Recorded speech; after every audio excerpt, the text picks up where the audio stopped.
All right, let's just jump right in. We're going to talk about one of the most powerful and maybe most overlooked tools you have. I mean, it's something you use about 20,000 times a day, but maybe you've never really used it. We're talking about your breath and how it's basically a direct line, a key to reprogramming your entire internal reality. You know that feeling, right? It's the end of a long, stressful day, and you just let out this huge sigh. And for that one split second, everything just stops. You feel lighter, kind of like you're floating. What is that feeling? Well, it turns out it's not just in your head. It's a real, profound biological signal. The source material we're digging into today actually gives this sensation a name. It's called the Zakal sensation. It's that exact feeling of floating, but it's also tied to the sense of inner strength and order. So this isn't just about relaxation. It's your body giving you a heads up that something really important is happening under the hood. So what's actually happening inside you when you feel this? I mean, what's going on mechanically? Let's break down the science behind that floating feeling.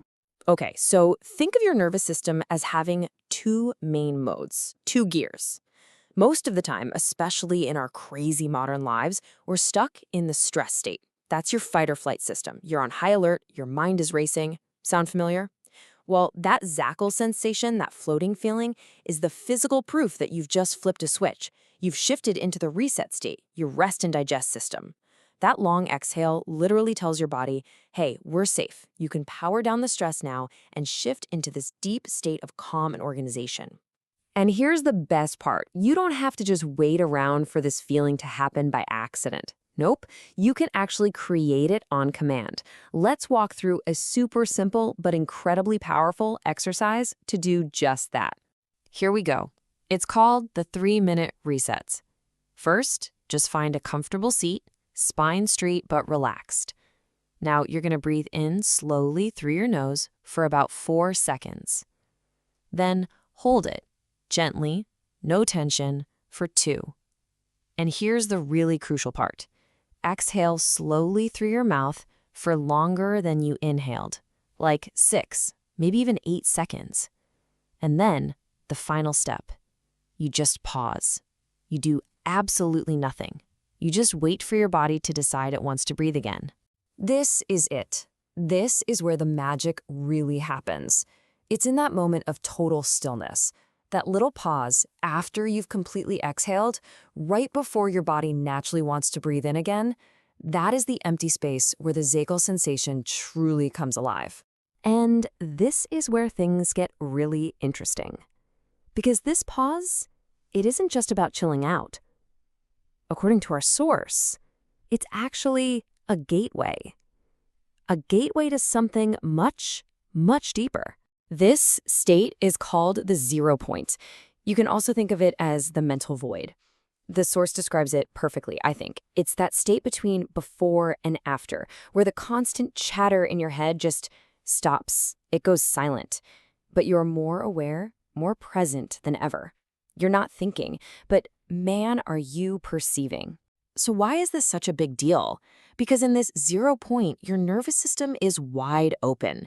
It's in its most receptive, most programmable state. It's like hitting safe mode on a computer. It's here that you can actually start to dissolve old patterns of stress and fear and literally rewrite the code of your physical and emotional responses. So that simple exercise we just did, that's just turning the key in the ignition. That's the first step. It opens the door to a whole world of more advanced protocols. The source material explains that these aren't just random exercises.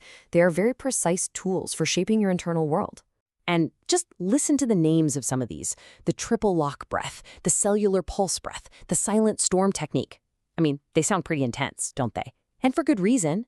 The source describes these as precise technologies for shifting your consciousness.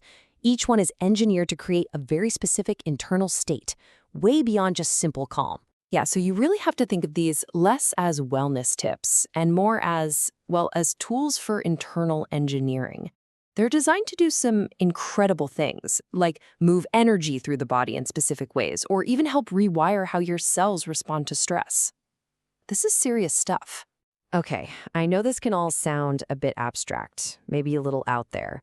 So let's bring it right back down to earth. Let's look at one specific, concrete protocol from the source material. This one is designed for a very clear purpose: to reprogram your sense of self-trust and personal power. This is called the internal power lock protocol. It starts simple, just 2 minutes of sitting in silence, just noticing what's going on inside. Then you move into a specific technique, the triple lock breath. You inhale, you hold while gently tensing your core, and then you exhale while vividly imagining any feeling of weakness just leaving your body. And finally, you anchor that new state by placing a hand on your chest and belly and repeating a clear, powerful intention. And what's so powerful here is that the source provides a clear roadmap for what you can expect. This isn't wishful thinking, it's a process. After about a week, you might notice something psychological shifts, like you don't feel that constant urge to prove yourself. Then, by week 2, it becomes physical. Your reactions to things just get calmer. And by day 21, the goal is that those old nagging feelings of weakness just start to fade. It's a real, tangible demonstration of how this practice can create measurable change. Which brings us to the final and honestly the most profound idea in this entire explainer. Because this isn't just about feeling better. It's about a much bigger question. Who is actually in control of your inner world? I want you to just let this one sink in for a second. The source proposes that what you think of as you, your thoughts, your emotions, your personality, it's not some fixed, unchangeable thing. It's a program. And it's a program that you can access, you can debug, and you can rewrite using tools like your own breath. And that leaves us with one heck of a question, doesn't it? Because if your consciousness is a programmable tool, and you aren't the one consciously programming it, then who is? Your past? Your upbringing? Your social media feed? The choice, as it turns out, has always been yours.